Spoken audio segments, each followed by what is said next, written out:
하나님의 말씀 창세기 20장 1절 말씀 보시겠습니다.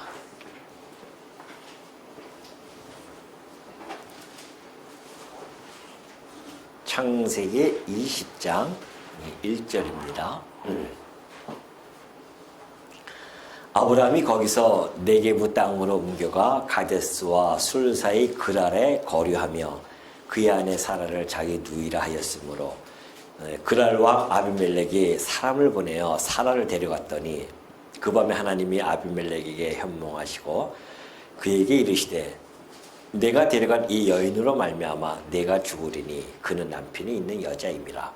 아비멜렉이 그 여인을 가까이 하지 아니하였으므로 그가 대답하되 주여 주께서 의로운 백성도 멸하시나이까. 그가 나에게 이는 내 누이라고 하지 아니하였나이까. 그 여인도 그는 내 오랍이라 하였사오니 나는 온전한 마음과 깨끗한 손으로 이렇게 하였나이다. 하나님의 꿈에 또 그에게 이르시되 네가 온전한 마음으로 이렇게 한 줄을 나도 알았으므로 너를 막아 내게 범죄하지 아니하게 하였나니 여인에게 가까이 하지 못하게 함이 이 때문이니라. 이제 그 사람의 아내를 돌려보내라. 그는 선지자라. 그가 너를 위하여 기도하리니 내가 살려니와 네가 돌려보내지 아니하면 너와 네게 속한 자가 다 반드시 죽을 줄 알지니라. 우선 7절까지만 봉독해 드립니다.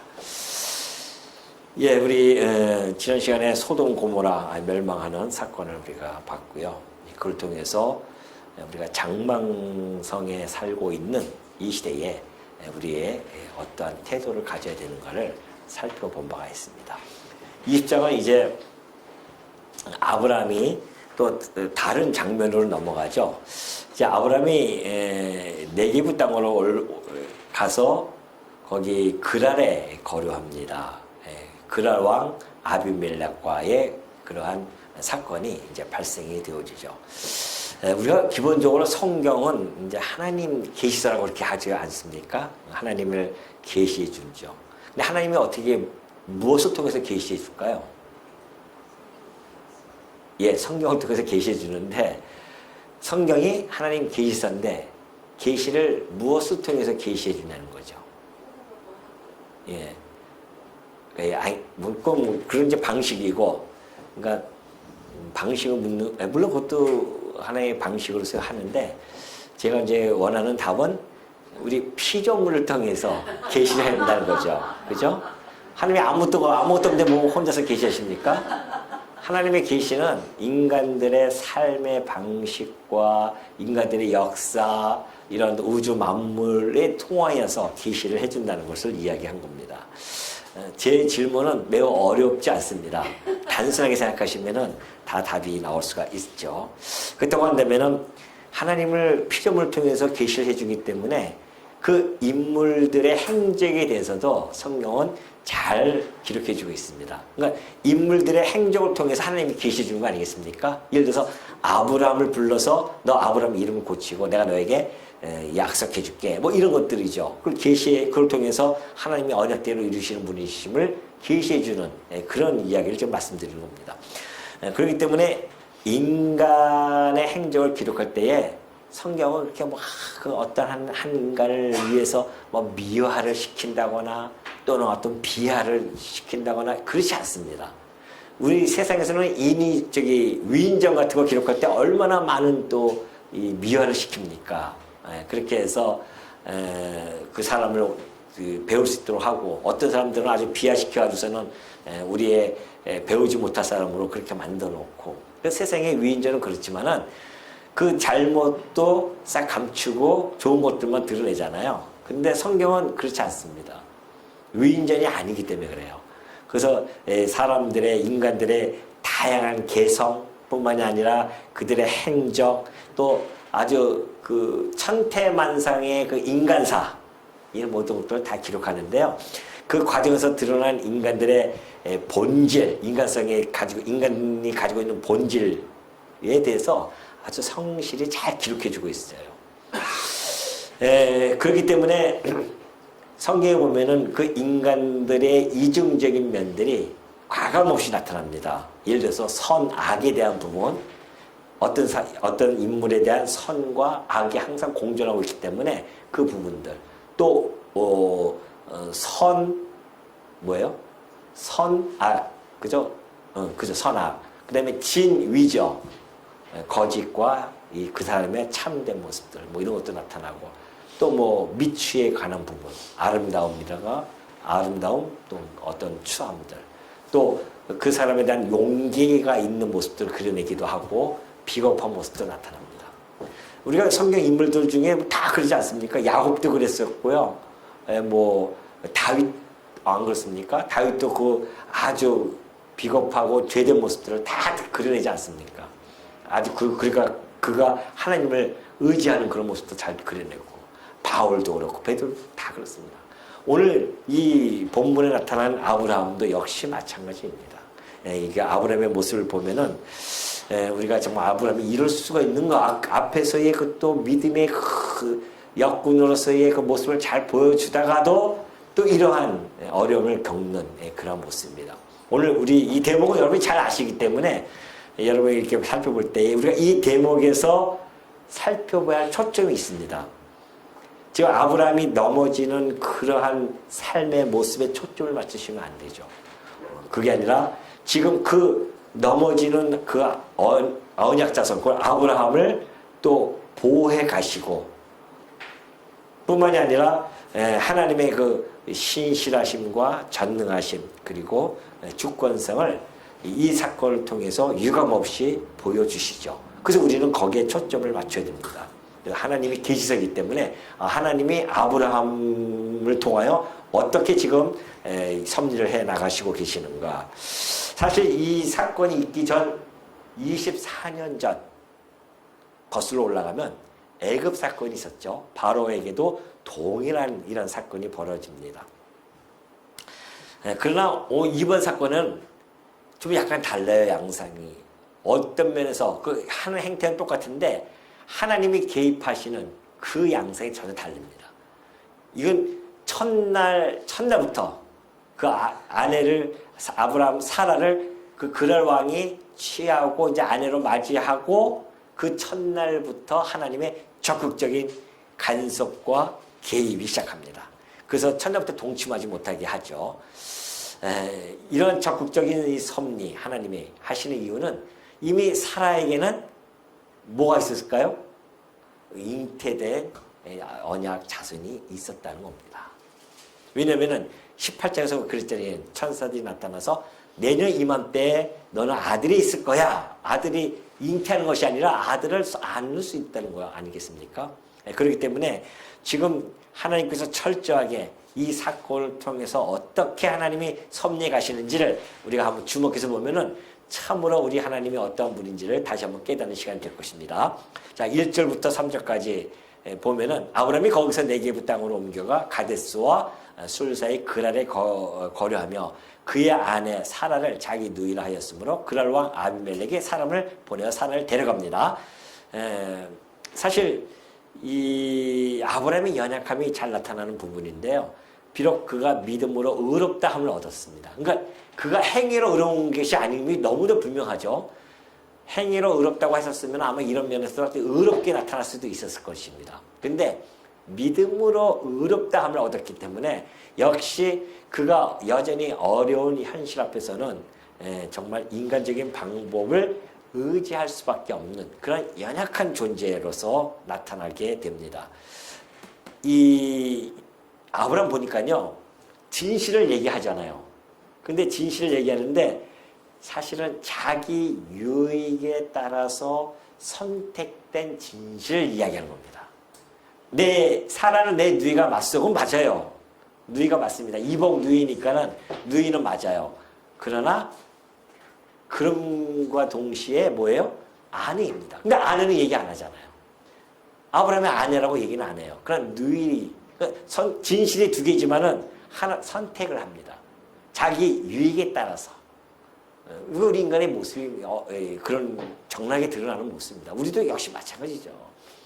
우리도 선택된 진실을 이야기하다 참 많이 있습니다. 내게 불리할 것 같으면은 그 진실을 감추고 아주 그냥 유리한 것들 막 진실 막 그냥 힘줘 얘기하죠. 그게 우리 인간의 모습이에요. 아브라함부터 그런 것이 아니라 인간 타락한 이후로부터는 모든 인간이 가지고 있는 모습입니다. 그러니 누가 누구를 탓하겠습니까? 사실은. 아브라함은 정말 일어나지도 아니하는 그런 일들에 대해서 미리 사실 걱정했었거든요. 내 누이다. 미리 걱정해가지고서는 그 전부터 당신은 어디든지 가면은 내 누이로 하시오. 아내라고 하지 말고 이렇게 늘 걱정하고 두려워했던 마음이 있었던 것 같아요. 그래서 자구책을 강구했지만은 그러나 그것은 하나님을 의지하지 않은 어떻게 보면은 정말 불신앙적인 태도라고 보여집니다. 그러니까는 우리가 이런 사건들을 보면서 많은 걸 우리가 생각하게 되는 겁니다. 지금 사실은 그랄 왕 아비멜렉은요 90세가 된 사라가 이뻤을까요? 예? 이뻐서 데려갔을까요? 아니에요. 그때 당시에는 우리 그 고려왕 태조가 누구죠? 왕건 아니겠습니까? 왕건이 정략적인 결혼하기 위해서 수십 명의 아내를 둡니다. 이 부족, 저 부족 막 다 그런 결혼을 해버리잖아요. 그게 정략적이거든요. 지금 그랄 왕도 아브라함의 명성은 잃기 알았습니다. 과거에 저 북 연합군을 물리쳤던 아브라함의 명성은 이미 그 팔레스타인 지역에는 다 퍼져 있죠. 그렇기 때문에 그 아브라함을 대적으로 둔다고 하는 것은 늘 불안할 수밖에 없죠. 그렇기 때문에 아브라함이 가지고 있는 명성, 그의 부 이런 모든 것들을 의식할 수밖에 없었습니다. 그래서 아비멜렉이 정략적인 사실은 결혼을 해가지고서는 동맹 관계를 맺은 겁니다. 그래서 그가 아내로 데려갔는데 보십시오. 그 밤에 그러잖아요. 하나님이 적극적으로 나옵니다. 하나님이 나타나셔서 아비멜렉의 현몽한 가운데 나타나셔서 내가 데려간 이 여인으로 말미암아 네가 죽을 거야 합니다. 그는 남편이 있는 여자야 딱 이야기해 주죠. 상황을 정확하게 인지시켜 줍니다. 하나님께서 왜 이렇게 적극적으로 나왔을까요? 아까 얘기했듯이 사라에 대한 보호입니다. 사라에 대한 보호는 하나님의 약속, 그 언약과 매우 밀접한 관계가 형성되어져 있기 때문에 그래요. 왜냐하면 사라는 곧 언약 자손을 낳을 자입니다. 그런 몸이기 때문에 자칫 이것이 아비멜렉의 자손이라고 구설수에 오를 수 있는 아주 중대한 기로에 서 있는 거죠. 그렇기 때문에 하나님께서는 아브라함이 그렇게 비열하게 거짓말을 했다 할지라도 결코 하나님께서는 가만두지 아니하시고 그 당신의 언약을 위하여 그를 보호하시고 아주 적극적으로 간섭하는 놀라운 사건이 벌어진 거죠. 그러니까 아브라함이 정말 이 하나님께서 약속에 그걸 믿고 하나님의 섭리를 좀 포괄적으로 총체적인 시각을 가졌다고 한다면 아마 아브라함이 이랬을지도 모르겠어요. 어느 시인처럼 시편 121편의 1절을 보면 그러잖아요. 내가 산을 향하여 눈을 들리라 나의 도움이 어디서 올까? 아브라함이 가는 곳곳마다 나의 도움이 여호와께로소이다. 천지를 지으신 여호와에게서로이다 하는 그 믿음이 아브라함에게 가지고 있었다고 한다면 그 믿음을 그는 이러한 비열한 짓은 안 했을 거라고 봅니다. 그러면서 여호와께서 너를 실족하지 아니하게 하시며 너를 지키시는 이가 졸지 아니하시리로다. 이스라엘을 지키시는 이는 졸지도 아니하시고 주무시지도 아니하시리로다 그러잖아요. 우리는 졸고 또 자고 우리는 그러지 않습니까? 근데 우리 하나님은 주무시거나 졸지 않으셔요. 왜 그럴까요? 그는 졸지도 않고 주무시지도 않으실 뿐만이 아니라 불꽃 같은 눈동자로 당신의 백성들 어떻게 해요? 지키신다 그랬어요. 지키셔요. 이게 하나님의 말씀입니다. 여호와께서 내 오른손 내 그늘이 되셔요. 우리 그늘이 되신단 말입니다. 내 오른편을 보십시오. 우리 그늘이 있는지 없는지. 그리고 낮의 해가 너를 상하게 하지 아니하며 밤의 달도 너를 해치지 아니하리로다. 얼마나 진짜 그렇잖아요. 광야의 길에서 그가 하나님께서 불기둥과 구름기둥을 통하여서 낮의 해로 상하지 않게 하시고 밤의 달도 해치지 못하도록 불기둥으로 지켜보아 주시고 또 여호와께서 너를 지켜 모든 환난을 면하게 하시며 또 내 영혼을 지키신다는 거 아니겠습니까? 아브라함의 환난을 면하기도 하시고 영혼도 지키시는 거예요. 그래서 너희의 출입을 여호와께서 지금부터 영원까지 지키시는 분이십니다.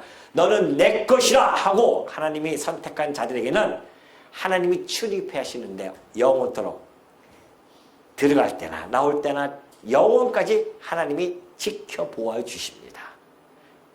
아브라함이 그걸 믿었다고 한다면 그랄 왕에 가서도 이 사라는 내 아내입니다라고 당당하게 이야기했을 텐데 그걸 못한 겁니다. 왜요? 시편 121편에 이 시인의 고백이 아브라함의 고백이 아직까지는 안 됐던 것 같아요. 그러니 오늘 우리 성도님들은 어떻습니까? 예, 우리가 정말 우리 하나님, 이런 하나님을 여러분 믿으십니까? 믿으십니까?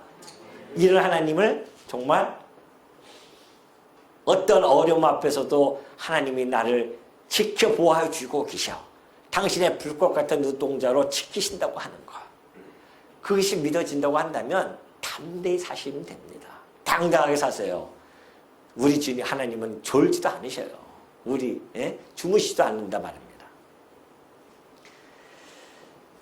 그러면서 4절 5절 보면 그래요. 아비멜렉이 그 여인을 가까이 하지 아니하였으므로 그가 대답하되 주여 주께서 의로운 백성도 멸하시나이까. 그래 분명히 기록해 주죠. 아비멜렉이 그 여인을 가까이 하지 않습니다. 아니하였으므로 그가 대답하는데 주여 주께서 의로운 백성도 멸하십니까? 그가 나에게 내 누이라고 하지 아니하였나이까. 그 여인도 그는 내 오랍이라 하였사오니 나는 온전한 마음과 깨끗한 손으로 이렇게 하였습니다. 그러면서 하나님께 자기가 그 해명을 하고 있는 거죠. 변명하고 있습니다. 하나님이 꿈에 또 그에게 이르시되 내가 온전한 마음으로 또 이렇게 온전한 마음으로 이렇게 한 줄을 나도 알았으므로 너를 막아 내게 범죄하지 아니하게 하였나니 여인에게 가까이 하지 못하게 함이 이 때문이니라. 이제 그 사람의 아내를 돌려보내라. 그는 선지자라. 그가 너를 위하여 기도하리니 내가 살려니와 내가 돌려보내지 아니하면 너와 내게 속한 자가 다 반드시 죽을 줄 알지니라 하래요. 6절에 보면 참 재미있는 말씀이 있어요. 나도 안다. 너를 내가 거기서 막았다. 왜 막았는가? 네가 내게 범죄하지 아니하게 하기 위해서. 이상하잖아요. 사라를 범하면 하나님에게 범죄한 것이 아니라 사실은 아브라함에게 범죄하고 사라에게 범죄했음에도 불구하고 하나님은 그것을 내게 범죄했다고 그렇게 이야기를 해주고 계십니다. 왜 그럴까요? 왜 그럴까요? 왜 하나님께 범죄했다고 얘기할까요? 네? 왜 그랬을까요? 사라와 아비멜렉의 동침, 그것을 막은 이유가 내게 범죄하지 아니하겠다는 거 아니겠습니까? 만약에 그 일이 벌어지면 하나님의 영광에 먹칠을 합니다.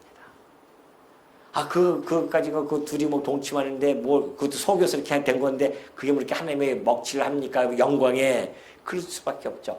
하나님의 언약에 차질이 생기는 거예요. 왜냐면 사람들이 저게 그랄 아들인지 아브라함의 아들인지 아비멜렉의 아들인지 아브라함의 아들인지 헷갈리는 거 아니겠어요? 그거 하나님께서 그걸 딱 차단시킨 거죠, 지금. 이게 내가 언약 자손을, 아브라함의 아들 이삭을 통해서 언약 자손을 보내겠다고 약속해 주셨는데 엄청난 중대한 역사가 왜곡되어질 수 있단 말입니다. 그거 하나님께 범죄가 되어지는 겁니다. 그러면서 뭐라고 소개합니까? 바로 아브라함은 선지자라고 그렇게 소개해주고 있습니다. 얼마나 높이십니까, 아브라함을? 아브라함은 비록 비열한 짓을 하지 않았습니까? 그래서 비웃음거리가 되어졌어요. 그럼에도 불구하고 하나님께서는 그를 높여주십니다. 선지자가 뭐예요? 하나님 뜻과 계시를 전달하는 사명을 받은 자입니다. 그렇다고 한다면 아브라함이 오히려 아비멜렉보다 높은 위치에 있는 자임을 지금 하나님께서는 천명해주고 있습니다. 하나님께서 아브라함을 높여주고 있어요, 지금. 비록 그렇게 모습을 보여줬다 할지라도요. 8절 볼까요? 아비멜렉이 그날 아침에 일찍 일어나 모든 종들을 불러 그 모든 일을 말하여 들려주니 그들이 심히 두려워하였더라. 아비멜렉이 아브라함을 불러서 그에게 이르되 내가 어찌하여 우리에게 이렇게 하였느냐? 네가 무슨 죄를 내게 범하였길래 네가 나와 내 나라가 큰 죄에 빠질 뻔하게 하였느냐? 내가 합당하지 아니한 일을 내게 행하였도다 하고 아비멜렉이 또 아브라함에게 이르되 내가 무슨 뜻으로 이렇게 하였느냐? 그렇게 책망하기 시작합니다. 아브라함 불러가지고 막 책망해요. 왜 거짓말 내게 했냐는 것이죠. 그런데 그 9절 보십시오. 아니 8절을 보십시오. 8절 아비멜렉이 그날 아침에 일찍이 일어나 모든 종들을 불러서 어떻게 해요? 다 이야기를 해줍니다. 그날 왕의 이 선언, 그리고 이 선언은요 사라와 동침하지 않았음을 공식적으로 선포하는 겁니다. 그러죠? 지금 그날 왕이 왜 이렇게 공식적으로 선포하는지 아십니까? 아까 얘기했죠? 언약 자손에 대한 의구심을 불식시키기 위함입니다. 그러니까 그날 왕까지 자 하나님께서 그걸 막으셨고 그 다음에 모든 사람들에게 아비멜렉의 입술을 통하여서 나는 이 여인과 동침하지 않았다. 그리고 지난밤에 이 하나님 이스라엘의 하나님이 나타나셔서 내게 이렇게 말씀해 주셨다. 그러면서 그것을 선언해 주고 있는 겁니다. 그래서 그 모든 의구심을 해소시키는 이러한 역사가 지금 벌어지고 있는 것이죠.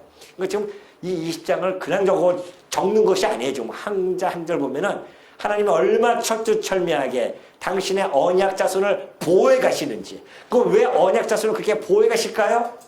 하나님의 언약대로 이루시는 그분을 이 분이신 줄을 깨닫게 하기 위해서 하나님의 영광에 먹칠을 하지 않도록 그렇게 좀 섭리해 가심을 잘 보여주고 있죠. 그러면서 11절부터 보면은 아브라함이 이르되 이곳에서는 하나님을 두려워함이 없으니 자 아브라함의 변명이 시작됩니다. 내 아내로 말미암아 사람들이 나를 죽일까 생각하였으며 또 그는 정말 나의 이봉두이로서 내 아내가 되었음이니이다. 하나님이 나를 내 아버지의 집을 떠나 두루 다니게 하실 때에 내가 아내에게 말하기를 이후로 우리 가는 곳마다 그대는 나를 그대의 오라비라 하라. 이것이 그대가 내게 베풀 은혜라 하였었노라. 그렇게 변명을 합니다. 아브라함이 이런 변명을 얼마나 구차한 이런 변명을 지금 해가고 있습니까? 근데 아브라함이 왜 그렇게 했는지를 잘 보여주는 것이 11절 후반절에 있죠. 뭐라고요? 사람들이 나를 죽일까 생각했다는 겁니다. 죽음에 대한 두려움이 아브라함에게는 있는 거죠. 그러나 이 죽음에 대한 두려움은 오히려 담대함을 상실케 합니다. 오늘 우리 성도가 죽음에 대한 두려움이 없다고 하는 것은 이 땅에 대해서 담대한 삶을 살아갈 수 있는 힘을 얻는 겁니다. 죽음에 대한 두려움이 없어야 돼요. 많은 사람들이 이 죽음에 대한 두려움 때문에 이 땅에 담대하게 살지 못합니다. 하마터면 죽을 뻔했다고 늘 염려하고 걱정할 것이죠. 우리가 사실은 이렇게 큰 소리 쳐도 병원에 가서 어머 이만한 무슨 까만 종양이 보이는데 하면 어떻게 해요? 마음이 덜컹하는 거예요. 그냥 천국에 간다고 좋아하다가도 덜컹하는 거죠. 아직도 내가 할 일이 많은데 이거 합리화죠. 내가 없으면 세상이 안 돌아가는 줄 알고 착각하는 겁니다. 이거는 내가 없어도 세상은 잘 돌아갑니다. 잘 돌아가요. 그러니까 그럼에도 불구하고 이 죽음에 대한 두려움은 우리의 삶에 대한 압박과 그리고 이 두려움으로 우리를 갖다가 올가매는 겁니다. 그래서 우리 주님이 오셔서 그 사망의 권세를 깨트려서 우리에게 보여주신 겁니다. 걱정하지 마라. 너희는 음부의 권세가 이기지 못해.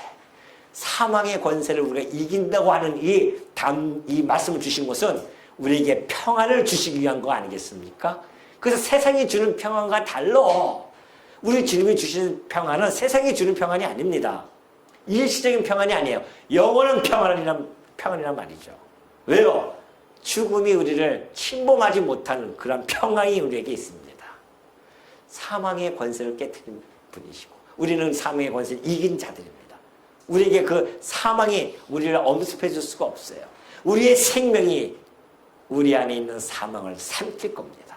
이것이 우리에게 주신 복 아니겠어요? 그러니 우리가 담대하게 살 수가 있는 것이죠. 그러나 만약에 그런 것들이 없으면 불신앙으로 이어질 수밖에 없습니다. 지금 이 아브라함은 불신앙적인 태도죠. 죽음에 대한 두려움 때문에 그러한 선택된 진실을 한다고 하는 것. 언약 자손을 보호하시는 하나님에 대한 이 불신앙. 이것은 불신앙은 결국 인간적인 방법이 동원될 수밖에 없습니다. 오늘 여러분들 우리가 살아가면서 얼마나 인간적 방법이 동원됩니까? 그러죠? 이 방법도 동원하려고 하고 저 방법도 동원하려고 하고. 근데 어려움이 딱 앞에 있으면은 염려, 걱정, 근심하지 마시고 하나님께 탁 맡기십시오. 진짜 한번 맡겨보십시오. 왜? 이스라엘 모든 역사가 그 안에 담겨져 있습니다. 왜 이걸 우리에게 기록했을까요? 우리에게 교훈이 되기 위한 아닙니까?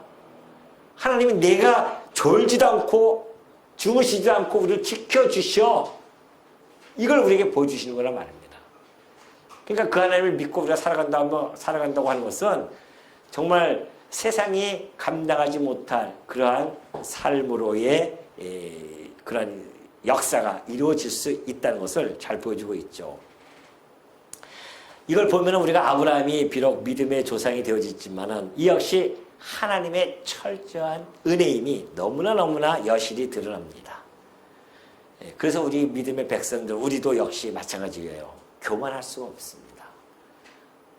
그래서 우리는 바울의 이 고백을 늘 마음속에 간직해야 됩니다. 고린도전서 15장 10절이죠. 그러나 내가 나 된 것은 하나님의 은혜로 된 것이라는 것을 잊지 마셔야 됩니다. 내가 오늘 그나마 이 정도 되어져서 하나님 앞에서 이렇게 살아갈 수 있다고 하는 것은 하나님의 은혜로 된 것이지 내가 잘나서 된 것이 아닙니다. 내가 뭐 믿음이 좀 있는 것 같아서 좀 버티고 있는 것 같습니까? 아니에요. 조금만 어려움 오면 우리 믿음이 덜컹덜컹 흔들립니다. 진짜 흔들려요. 그러나 우리가 정말 흔들리지 않는 믿음을 가지려고 한다면 지금 내가 나 된 것은 하나님의 은혜로 되어졌다는 것을 깊이 깨달아야 됩니다. 내게 주신 그의 은혜가 헛되지 아니하여 내가 모든 사도보다 더 많이 수고해서 내가 한 것이 아니요 오직 나와 함께 하신 하나님의 은혜로다. 내가 오늘 지금도 이렇게 살아갈 수 있는 것 하나님의 은혜고 내가 오늘 이 교회에서 봉사할 수 있게 되어진 것도 하나님의 은혜예요. 여러분이 무슨 힘이 있다고 봉사할 수 있겠습니까? 안 그래요? 피땀 흘린 것을 여러분이 연보하고 열심히 그걸 가지고선 또 식사 봉사하시고 이게 다 사랑의 수고 아니겠습니까? 이 사랑의 수고를 우리가 어떻게 할 수 있겠어요? 우리에게 봉사 권세를 주셨으니까 이것이 가능한 거죠. 네? 여러분 권세를 받은 분들이에요. 그래서 하나님의 자녀 권세 안에는 그 권세가 다 들어져 있는 겁니다. 우리가 그 권세를 가지고 있는 자들이기 때문에 이 일을 지금 하고 있어요. 그래서 우리의 입술에서는 내가 나 된 것은 내 하나님의 은혜입니다. 내가 모든 사도보다 더 많이 수고했지만은 이것이 하나님의 은혜라고 그렇게 고백되어지는 것. 이것이 성도의 신앙적 고백입니다. 혹시 여러분들 우리 성도님보다 우리 중직자분들이 더 많이 수고하고 계시지 않습니까? 그렇잖아요. 일반 우리 성도님보다도 더 많이 수고하신단 말입니다. 그때 우리의 입술은 그 내가 수고했지만 이것은 뭐예요? 하나님의 은혜입니다. 라고 고백하는 것. 이것이 하나님이 지켜주지 아니하시면 안 된다는 것을 우리가 다시 한번 깨닫는 것이죠. 그래서 우리는 잠언서 3장 5절도 보면 그래요. 너는 마음을 다하여 여호와를 신뢰하라. 아브라함처럼 하나님을 전적으로 신뢰하지 못하는 것이 아니라 여호와를 신뢰하고 내 명철 의지하지 말라. 아브라함은 자기 명철을 의지했어요. 이렇게 하면 이렇게 해가지고 빠져나갈 수 있겠다 했는데 안 되잖아요. 하나님이 지켜주신단 말입니다. 범사에 그를 인정하면서 살아가는 거. 어떤 일이 닥친다 할지라도 그를 인정하십시오. 하나님께서. 그리하면 내 길을 지도하시리라. 하나님을 범사에 인정하면요. 우리의 길을 다 열어 보여주시고 다 끌고 가십니다. 지금까지 그렇게 다 살아오신 거 아니겠어요? 신앙적 고백 여러분이 다 하시는 이유가 그거 아닙니까? 정말 죽을 듯이 그냥 사망의 음침한 골짜기로 내가 지금 가고 있는 것 같았었는데,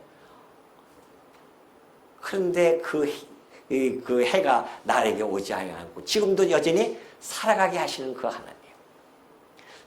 어려운 고비마다 당신께서 당신의 은혜로 살아감을 깨닫게 하시기 위해서 그 어려움을 다 주시는 거 아니겠습니까? 그러니까 어려움 없이는 성도가 신앙이 진보가 일어날 수가 없습니다. 어려움을 겪어야 돼요. 하나님이 어려움을 주시겠습니까? 쓸데없이 주시는 거 아니거든요. 그 어려움을 통해서 우리로 하여금 신앙을 키워나가시는 겁니다. 바울을 얼마나 호되게 키워놨는지 내가 나 된 것은 하나님의 은혜입니다. 이 신앙적 고백하는 거.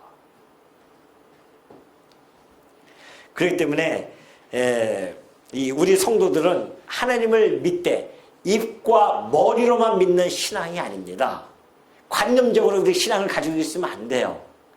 입은 주여 주여 하고 기도하고 막 합니다. 그리고 실컷 기도하고서는 그 다음부터는 돌아서는 사람 근심하고 걱정하고 그런단 말이죠. 그런 것들은 다 관념적인 신앙입니다. 우리는 우리의 삶 속에서 우리의 생활 또는 우리의 전 인격적인 것, 우리의 지성과 또 우리의 감성과 우리의 의지, 지성의 이 모든 것을 통하여서 우리의 신앙을 표현할 수 있어야 됩니다. 입으로만 신앙 표현해도 안 됩니다. 우리의 마음으로도 안 돼요. 우리 의지만 가지고도 안 됩니다. 이 세 가지가 동시에 균형적으로 잘 조합되어진 그런 신앙적인 표현, 신앙적인 생활, 이것이 바로 살아 움직이는 역동적인 그런 신앙 아니겠습니까? 이것이 실제적인 우리 신앙생활입니다. 관념적으로 믿는 사람은 얼마나 많은지 몰라요. 다 관념적으로 정말 신앙을 하는 사람들이 많아요. 그럼 우리가 하나님의 말씀을 왜 봅니까? 이 말씀을 통해서 살아계신 하나님을 만나고 그 하나님이 나를 통해서 역사하시고 나를 갖다가 졸지도 아니하시고 나를 주무시도 아니하시면서 불꽃 같은 눈동자 날 지켜보호하고 계신다고 하는 이러한 살아있는 하나님을 만나고 그 하나님을 섬기면서 살아가는 그런 자들만이 역동적인 신앙생활을 할 수가 있고요. 힘있게 실제적인 신앙을 가지고 살아가는 자들입니다. 안 그러면 진짜 우리 자칫하면은 다 관념으로 빠져버린다니까요. 그럼 언약 때를 이루시는 하나님 관념이에요. 자칫하면은 그 언약을 어떻게 성취해 가시는가 지금 자세히 지금 기록하고 있잖아요. 우리가 지금 그걸 보는 거예요. 하나님은 언약을 어떻게 성취해 나가지? 지금 아브라함이 장기를 써가지고 이런 어려움이 있는데 하나님은 어떻게 간섭하셔서 이것을 풀어 헤쳐 나가시는지 이걸 보면은 우리가 우리 삶을 어떻게 하나님께서 풀어 헤쳐 나가셨는지를 우리가 경험학적으로도 느낄 수가 있죠. 이것은 우리의 캐논이니까 이것을 보고서 이 원리에 입각해서 우리의 삶을 하나하나 다 지금 맞춰 나가고 있는 거 아닙니까? 이건 원리예요. 하나님이 이렇게 섭리해 가셨구나. 그렇다고 한다면 대비가 되어지죠. 이 20장의 삶 속에서 나가 아브라함이 아니라 나를 그 안에 집어넣고 보시면 돼요. 틀림없습니다. 그렇죠? 나를 집어넣으면 내가 얼마나 인간적인 방법으로 살아왔는지가 드러날 것이고 그때마다 하나님이 나에게 어떻게 간섭하셔서 지금까지 이끌어왔는지 이것이 다 드러납니다. 그래서 우리가 마침내 하나님께 영광을 돌려드리는 것이죠. 14절 보면 그래요. 아비멜렉의 양과 소와 종들을 이끌어 아브라함에게 주고 그의 안에 살아도 그에게 돌려보내고 아브라함에게 이르되 내 땅이 내 앞에 있으니 내가 보이기도 좋은 대로 거주하라고 사라에게 이르되 내가 은 1000개를 내 오라비에게 주어서 그것으로 너와 함께한 여러 사람 앞에서 내 수치를 가리게 하였노니 내 일이 다 해결되었느니라. 그럴 왕이 아브라함의 말을 듣고요 후하게 다 줍니다. 양, 소, 종, 땅까지 다 줘요. 어서 많이 마치 어느 사건과 오버랩이 됩니까 이게? 24년 전에 애굽 사건과 동일하게 합니다. 이 언약 자손에 대한 하나님의 끝없는 사랑, 보호하심.